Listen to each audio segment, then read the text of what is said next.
C'est essentiel. Pourtant, tu parles minimiser en fonction des critères que je donne. d'abord au niveau de la classe. Dans les prochains jours, les 400 000 inscrits.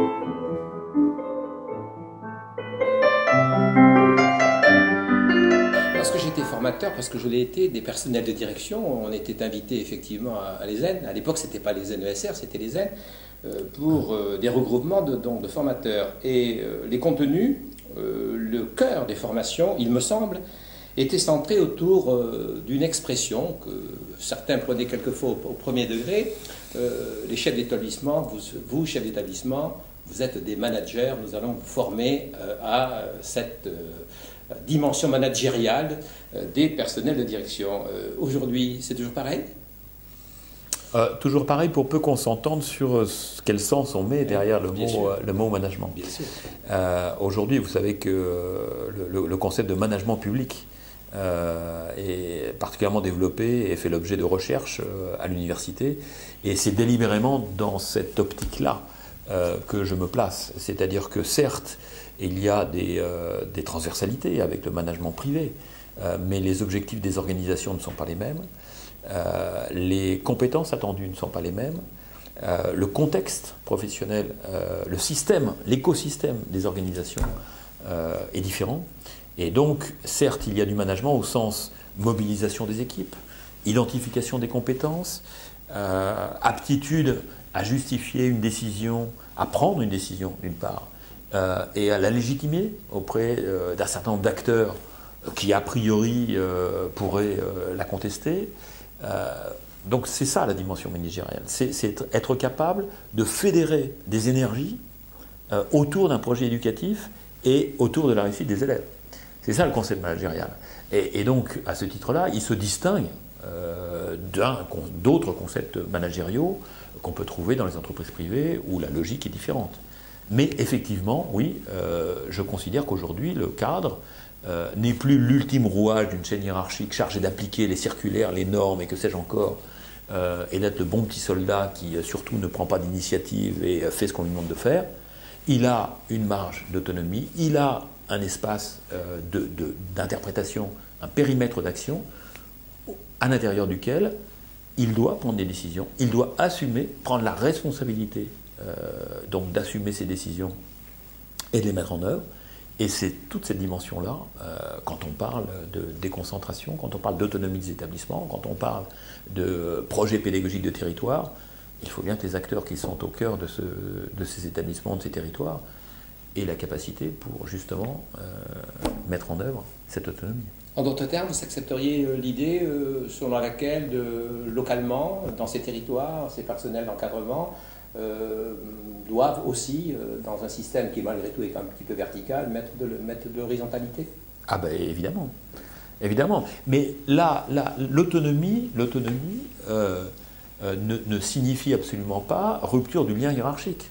C'est-à-dire que la contrepartie de la responsabilité qu'on confie au cadre, qui, encore une fois, n'est pas jugée sur sa qualité à mettre en œuvre strictement une note de service ou une réglementation, mais à l'interpréter et à atteindre les objectifs généraux qui sont fixés par le système, qui sont, je rappelle, maximiser la réussite des élèves. Et quand je dis maximiser, voilà, l'ultime indicateur, c'est quand même celui-là.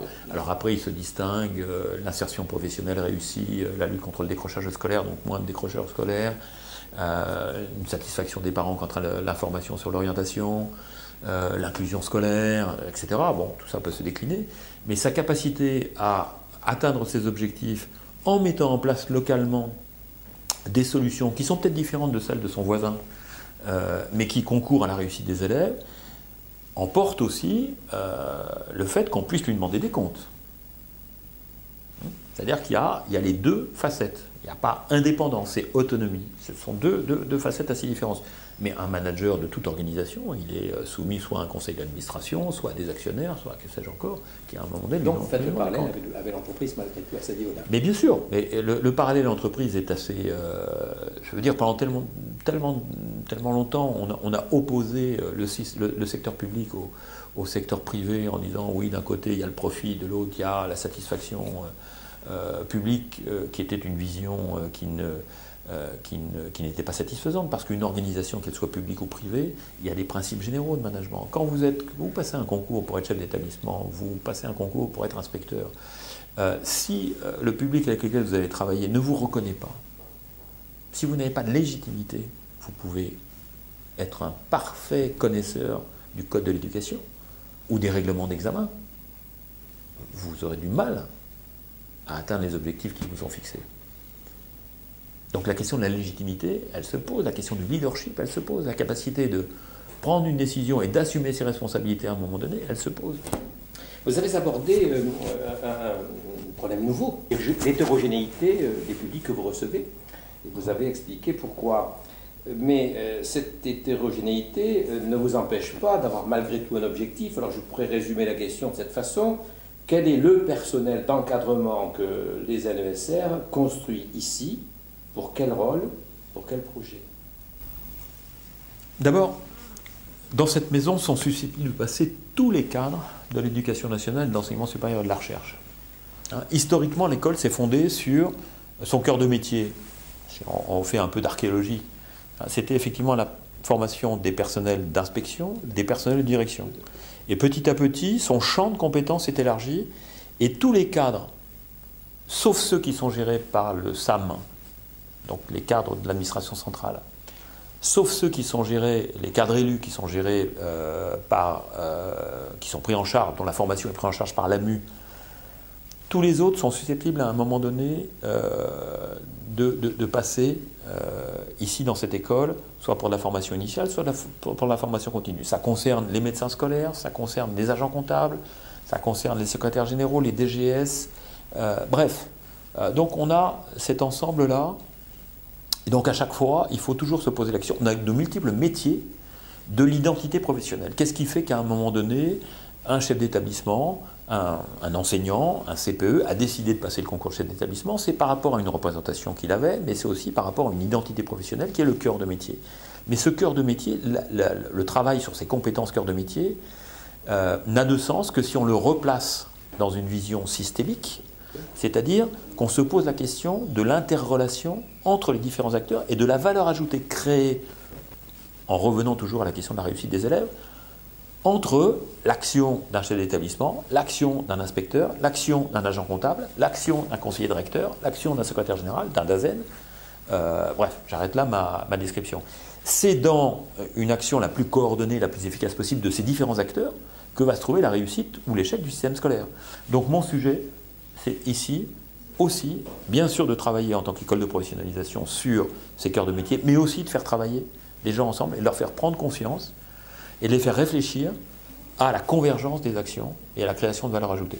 Ça, c'est le premier élément. Le second élément, donc on est bien dans une approche systémique. J'essaye de sortir, de décloisonner, autrement dit, une vision, de ne pas être dans une vision tubulaire où on serait strictement sur le cœur de métier agent comptable, le cœur de métier chef d'établissement, le cœur de métier inspecteur, qui certes est une base absolument indispensable, mais qui doit, à un moment donné, toujours se replacer dans un contexte beaucoup plus large.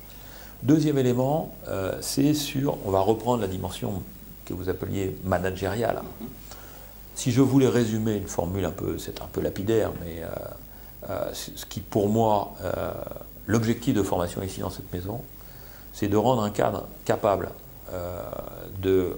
d'imaginer une solution face à un problème qu'il n'a jamais rencontré, et qui ne figure, la solution ne figure ni dans le code de l'éducation, ni dans la tête de son supérieur hiérarchique. C'est pour moi ça la définition ramassée de l'autonomie et de la responsabilité du cadre. Il est en capacité, à un moment donné, il est chef d'établissement, survient dans son établissement un problème, ou un projet, ce n'est pas forcément une difficulté, ça peut être un objectif, et voilà, il va avoir la capacité trouver pour faire émerger des compétences, trouver des solutions, fédérer les énergies, mettre en œuvre, évaluer, alors que c'est une solution unique, c'est une question, c'est un projet qui n'a jamais été traité dans aucun autre établissement. Voilà cet exemple. Un inspecteur pédagogique régional, il a un projet pédagogique, il a sur un territoire donné, dans une discipline donnée, dans une académie, il y a un projet qui naît parce qu'il est capable aussi de faire émerger une innovation pédagogique, de la repérer, de sentir que telle équipe enseignante est là sur le point d'inventer quelque chose qui va être une solution, qui va être un projet particulièrement moteur et mobilisateur. Eh bien, il va rassembler les énergies, il va trouver des solutions. C'est quelque chose de complètement nouveau. Ça n'existe pas. Il n'y a pas de boîte à outils ni de référentiel. Pour moi, c'est ça un cadre efficace dans un système scolaire qui va être un système scolaire qui évolue à une vitesse phénoménale, de l'intérieur et de l'extérieur, mais aussi de l'extérieur. Merci beaucoup, Jean-Marie. Mais je vous remercie.